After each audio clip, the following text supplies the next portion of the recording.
2022 präsentierte der Sportartikelriese Decathlon ein Lastenrad, das nichts weniger zustande brachte, als den kompletten Markt umzukrempeln. Allein auf der kurzen Strecke zwischen Kita und Schule sehe ich jeden Tag 6 verschiedene Decathlon Longtails. Und das hier ist der Nachfolger. Und auf den ersten Blick haben sie nichts geändert. Moin, ich bin Tillmann von der Radelbande und wir konnten in den letzten Wochen das neue Decathlon B-Twin E3 500 fahren. Und wir haben herausgefunden, was der neue kryptische Name bedeutet, was sich tatsächlich alles geändert hat. Spoiler, eine ganze Menge. Und ob sich das Lastenrad für 2.699 € lohnt.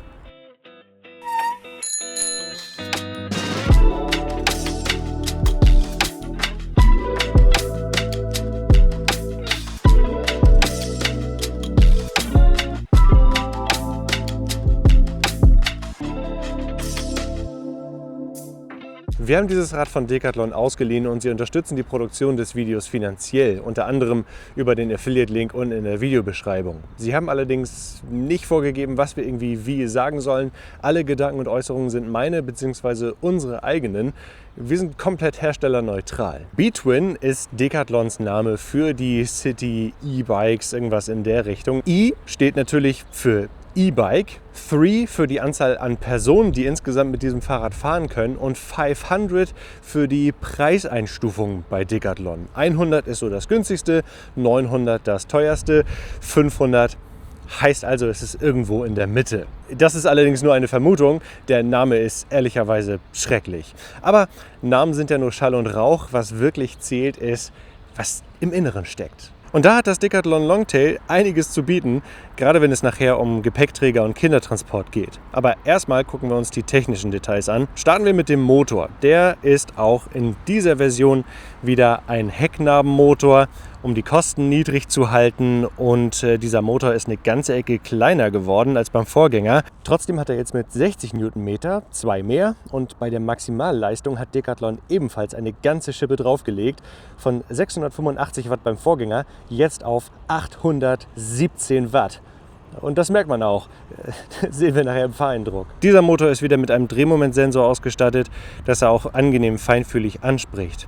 Kombiniert wird das dann mit einer ebenfalls neuen Kettenschaltung mit überschaubarer Bandbreite und Gangauswahl. 6 sind es nämlich an der Zahl und damit einer weniger als der Vorgänger. Wahrscheinlich hat Decathlon verstanden, dass die Leute bei diesem Rad eher weniger schalten, deswegen wieder so ein starker Motor. Und der muss natürlich mit Energie versorgt werden und somit kommt nun ein neuer Akku mit 711 Wattstunden Kapazität zum Einsatz, der Reichweiten bis 85 Kilometer verspricht. In der Realität waren es bei uns aber deutlich weniger, einfach weil der Motor so viel Spaß macht und Spaß kostet, in diesem Falle Reichweite. Besonders ist aber auch, dass der Akku den gleichen Ausschnitt nutzt wie bei dem Vorgänger R500e. Und das geht natürlich nur, weil der Rahmen dieses Fahrrads sich nicht geändert hat. Never change a running system war hier die Devise mit allen Vor- und Nachteilen. Wir haben hier einen schön gemachten Aluminiumrahmen, vorne mit einem 26 Zoll Vorderrad, damit es leicht über alles rüberrollt, hinten mit einem 20 Zoll Rad, damit der Schwerpunkt der Beladung möglichst niedrig kommt. Der Rahmen ist optisch und handwerklich gut gemacht, hat ein dickes Unterrohr, wo sich auch der Akku drin befindet und dann ein schlankes Oberrohr, das in diese Verstrebung dann übergeht. Und so kommt das Rad insgesamt auf ein Eigengewicht von 40 Kilogramm bei einem zulässigen Gesamtgewicht von 209 Kilogramm. Wir haben hier also eine echt alltagstaugliche Zuladung. Ebenfalls alltagstauglich, zumindest für normal große Personen, ist die Sitzposition. Menschen zwischen 1,55 Meter und 1,90 Meter können auf diesem Fahrrad Platz nehmen, dank der langen Sattelstütze und des ziemlich langen, jetzt habe ich es runterfallen lassen, und des ziemlich langen Sattelstützenauszugs. Diese Sattelstütze wird in einer Nut geführt, sodass sie immer gerade ist und auch nicht einfach geklaut werden kann. Das ist ziemlich gut. Allerdings kann man dadurch natürlich nicht einfach mal so auch eine andere Sattelstütze montieren, damit zum Beispiel ich mit 1,96 Meter da gut drauf sitzen kann. Der Reach ist dann verhältnismäßig kurz, die Sitzposition für kleinere Leute ziemlich aufrecht. Sie müssen aber hier einen ziemlich hohen Einstieg überwinden, um auf das Fahrrad drauf zu kommen. Denn hier rüber, wenn hier Kinder sitzen, ist nicht so einfach. Hier findet man dann einen schön geschwungenen Lenker mit einer angenehmen Griffposition. Links das neue Display, das einfach ist, sich aber auch in der Sonne sehr gut ablesen lässt und einige Optionen bietet, dann ist hier noch der Hebel für die Anfahrhilfe. Das ist eine ziemlich gute Idee. Und auf der rechten Seite dann der Schalthebel für die Sechsgangschaltung. Dann haben wir hier Decathlon eigene ergonomische Griffe. Hier oben saß dann, als ich das Rad abgeholt habe, der Scheinwerfer, bei dem Decathlon sich einige Gedanken gemacht hat. Das war nämlich ein häufiger Kritikpunkt beim Vorgänger. Der sitzt jetzt hier sinnvollerweise unter dem Frontgepäckträger, um dann nicht irgendwie gegen irgendwelche Gepäckstücke zu leuchten, wenn man irgendwie den Frontgepäckträger belädt. Und der ist mit 60 Lux nominell zwar keine Leuchtoffenbarung, hat aber ein schönes, breites Leuchtbild und eine ziemlich coole Tagfahrlichtsignatur, die sich auch im Rücklicht wiederfindet. Das kommt jetzt wiederum mit Bremslicht und bildet optisch einen schönen Abschluss für das Rad. Schöne Lösungen finden wir ebenfalls bei den Gepäckträgern. Durch das große Vorderrad vorne ist der Frontgepäckträger natürlich verhältnismäßig hoch, was dann auch die tatsächlich sinnvoll nutzbare Kapazität einschränkt. 10 Kilogramm darf dieser Gepäckträger tragen und ist erstmal jetzt eine relativ kleine Fläche. Aber Decathlon wird für diesen Gepäckträger und auch für den hinteren noch ein umfangreiches Zubehörprogramm rausbringen, mit dem sich der dann sehr variabel nutzen lässt. Taschen, Körbe etc. Aber natürlich jetzt auch schon durch diese Streben ließen sich natürlich auch dann Gegenstände hier drauf verzurren. Man muss natürlich hier mit dem Lenker so ein bisschen aufpassen, dass man ihn nicht zu hoch belädt, aber Kita-Rucksack passt zum Beispiel auf jeden Fall. Und auch für hier hinten wird es Ladeflächen, Boxen etc. geben, um das Rad so variabel und so individuell wie möglich nutzen zu können. Diese Teile werden nach aktuellem Stand im Ende Juni 2026 verfügbar sein. In der Basis ist es schon recht üppig ausgestattet mit diesem Bügel hier, Trittbrettern und neuen Boards, die ihr jetzt hier zwischen den Sitzpolstern erkennen könnt. Beim Vorgänger kam da Bambus zum Einsatz, was ein tolles Material ist, aber auch sehr pflegeintensiv. Nun also Kunststoff finde ich persönlich eine gute Wahl, das dürfte deutlich langlebiger sein. Der Gepäckträger darf mit 80 Kilogramm belastet werden, eignet sich also auch für Erwachsene oder halt für 2 Kinder. Dafür kommen dann schön weiche und abwaschbare Sitzpolster zum Einsatz, die allerdings nicht so richtig fest hier drauf sitzen. Sämtliche Kindersitze mit seitlicher Klemmung zum Beispiel sind aber ebenfalls möglich und haben hier genug Platz. Diese Reling ist dann wiederum sehr stabil, also die hält einiges aus.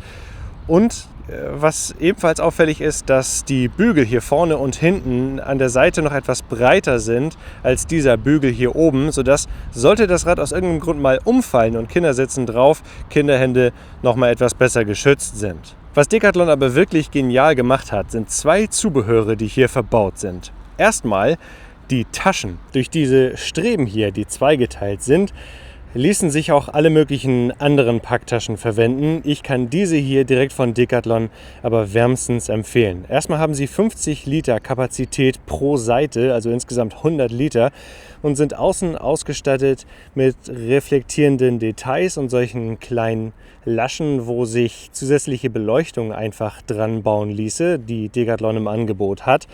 Und dann können die mit Hilfe dieser Haken auch in der Weite verstellt werden, je nachdem, ob ihr da kleine oder größere Gegenstände drin habt. Und sie lassen sich wirklich sehr sicher und einfach verschließen. Hier vorne ist auf der Vorderseite dann noch eine zusätzliche Tasche, wo Kleinigkeiten verstaut werden können. Und wenn wir jetzt hier noch ein bisschen reinschauen, dann sind da drin noch weitere Taschen und Netze, um Kleinigkeiten zu verstauen, die nicht unbedingt in einer solchen großen Tasche hin und her purzeln sollen. Das ist schon mal ziemlich durchdacht. Dann haben sie auch hier drin Ablauföffnung, ganz wichtig, looking at you, Riese und Müller, und lassen sich mit einem einfachen Zug schon mal quasi so ein bisschen vorschließen. Ein Detail schießt aber meines Erachtens den Vogel ab und das ist der Deckel hier. Der ist nämlich, könnt ihr vielleicht erkennen, in der Mitte so ein bisschen geteilt und hierhinter verbirgt sich ein Reißverschluss und das ist ein echt cooles Detail, weil Du kannst eine Seite offen lassen für Kinderbeine oder einen Sitz und die andere Seite schließen, damit dein Zeug nicht vollgeregnet wird oder so leicht geklaut werden kann. Und dann gibt es im Zubehörprogramm noch diese Textilteile hier. Die werden vorne und hinten an diesem Bügel montiert, sind nachts super sichtbar durch reflektierendes Material und bieten dann hier noch eine Tasche für zum Beispiel die Schlosskette oder Kuscheltiere, was auch immer, und fungieren so als kleiner Windschutz. Finde ich eine ziemlich coole Idee. Und hier hinten ist dann auch noch eine Tasche. Aber warum ist die denn so dick?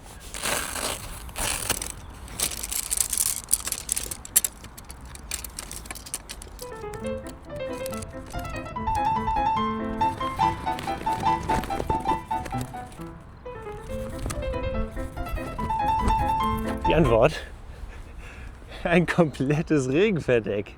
Das lässt sich innerhalb von gut und gerne 90 Sekunden aufbauen und ist einfach immer dabei.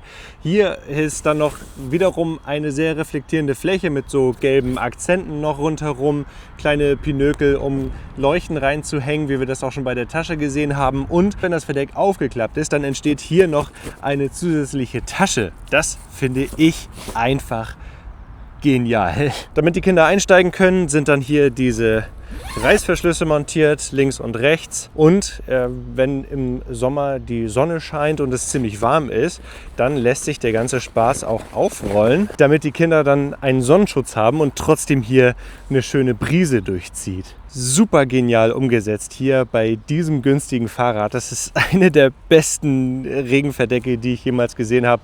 Von der Bedienung, von der Schutzwirkung und eben auch von der Verstaumöglichkeit. Und auch wenn man es dann wieder reinrollen möchte, hakt es vorne wieder aus.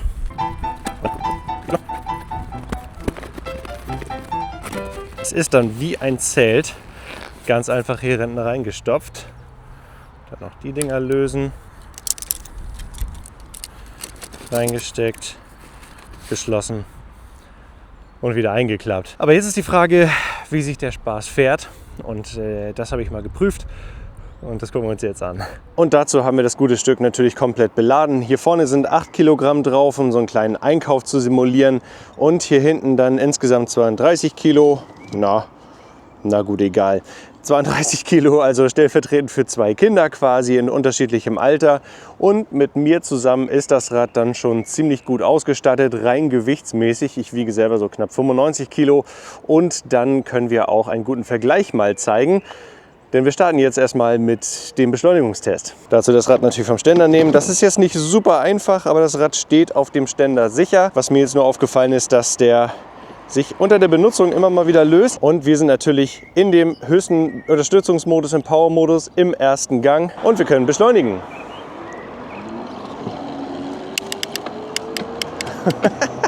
Und 25 km/h. Und das ist ähnlich wie damals bei dem ersten Longtail von Decathlon. Dieser Motor hat richtig viel Power. Er ist nicht sofort da beim Anfahren, sondern er braucht so eine Sekunde, bis er richtig loslegt. Aber dann feuert er wirklich aus allen Kanonen. Und während der Beschleunigung und während er arbeitet, ist so ein leichtes, malendes Geräusch hörbar. Nicht super laut, nicht unangenehm, aber immer so ein bisschen präsent. Wollen wir sehen, wie es den Jerusalemsberg hochkommt. Wir beschleunigen jetzt nochmal. Sind auf 20,5, 21 km/h, 22 km/h. Also der Motor hat genug Power, um auch hier beim Bergauffahren, jetzt muss ich ein bisschen runtergehen, 75 Umdrehungen pro Minute möchte ich halten. Und wir sind bei 18,819 km/h, die er hier am steilsten Stück hochkommt. Was allerdings halt auch gesagt werden muss, solche Nabenmotoren, gerade dann, wenn es steiler wird, dann kommen sie schon an ihre Grenzen. Aber hier hat er noch einiges an Reserve. Die Schaltung ist jetzt so ein bisschen hakelig. Die findet nicht jeden Gang sofort, ist eventuell eine Einstellungssache. Jetzt an diesem flachen Stück können wir mal so ein bisschen die Sitzpositionen bewerten. Der Lenker ist sehr schön breit nach hinten geschwungen und gibt eine angenehme Griffposition. Für mich mit meiner Größe, ich sitze ein bisschen drauf wie ein Affe auf dem Schleifstein, aber das war zu erwarten. Aber kleinere Leute sitzen, denke ich mal, sehr angenehm. Also das, was ich von diesem Rad immer beobachte, und haben eine angenehme Griffposition. Wenn man das Rad in die Kurve legt, dann merkt man, dass es so ein bisschen hinten nachzieht. Es ist einfach ein langes Fahrrad mit einem langen Radstand. Und wenn man jetzt hier den Versuch macht, okay, also bei stärkerer Belastung vorne schaukelt sich der Lenker auf. Mir ist aufgefallen, ohne Last vorne fährt es sich sehr stabil. Also da wäre meines Erachtens noch ein Lenkungsdämpfer optimal. Aber auch wenn ihr irgendwie die Richtung anzeigen müsst, dann bleibt das Ganze auch mit einer Hand stabil. Nur nicht ganz so stabil wie bei einigen anderen Rädern aus diesem Segment. Man kann auch beschleunigen, indem man hier den Schiebehilfe-Button drückt. Ja, genau, da kommt man wirklich gut von der Ampel weg. Und das Tolle ist bei diesem System mit diesem Button, dass das so ein bisschen so ein Rettungsknopf ist. Selbst wenn ihr vergessen habt, an der Ampel runterzuschalten, dann ist der Motor kräftig genug, um euch zumindest die ersten 4-5 km/h zu beschleunigen. Und ich schätze mal, dass wirklich einige auch von dieser Möglichkeit Gebrauch machen werden, die in einer zumindest flachen Stadt gar nicht so sehr die Schaltung benötigen, sondern dann das einfach mit der Kraft des Motors machen. Die Schaltung zu bedienen ist für Leute mit kleineren Fingern nicht ganz einfach, weil man, um hochzuschalten, wirklich den Daumen weit ausstrecken muss. Fahren wir jetzt aber mal ein bisschen über Gravel und gucken, wie es sich darschlägt, und wiederum die Beschleunigung natürlich super klasse in die Kurve legen. Und auch hier wird deutlich, wie lang das Fahrrad eigentlich ist und wie groß der Radstand ist. Also es fährt sich nicht so super agil, man muss immer so ein bisschen das Heck achten, aber das ist trotzdem ausreichend. Also Rennen würde ich damit jetzt nicht fahren, aber für die eine oder andere Fahrradtour reicht es aus. Und jetzt wollen wir mal sehen, wie gut diese Gesamtkombination beim Anfahren am Berg funktioniert. Und wiederum Power-Modus und kleinster Gang, also ohne Schiebehilfe. Okay. Ja, man muss sehr viel Kraft aufwenden, um zu diesem Punkt zu kommen, wo der Motor eintritt. Und dann bei dieser niedrigen Geschwindigkeit merkt man schon, dass er so ein bisschen kämpft. Und jetzt mal mit Schiebehilfe. Das ist dann deutlich einfacher. Aber auch hier wiederum muss man noch einiges an Kraft aufwenden, um dann hochzukommen. Für richtig steiles Terrain ist die Getriebe-Motor-Kombination nicht ganz ausreichend, aber für die meisten eher flacheren Städte reicht es wiederum vollkommen aus. Ihr müsst nur bisweilen beim Anfahren am Berg halt etwas mehr Kraft aufwenden. Absteigen und schieben. Da muss man natürlich jetzt diesen relativ hohen Einstieg jedes Mal überwinden, um darüber zu kommen. Und was auch auffällt beim Schieben ist der Gepäckträger und die Tasche natürlich immer, je nachdem was man da drin hat, relativ breit. Und da muss man ein bisschen aufpassen, dass man da nicht gegendotzt die ganze Zeit. Aber ansonsten ist es wirklich gut schiebbar. Durch das 20 Zoll Rad hinten ist auch der Schwerpunkt verhältnismäßig niedrig und es ist insgesamt unproblematisch.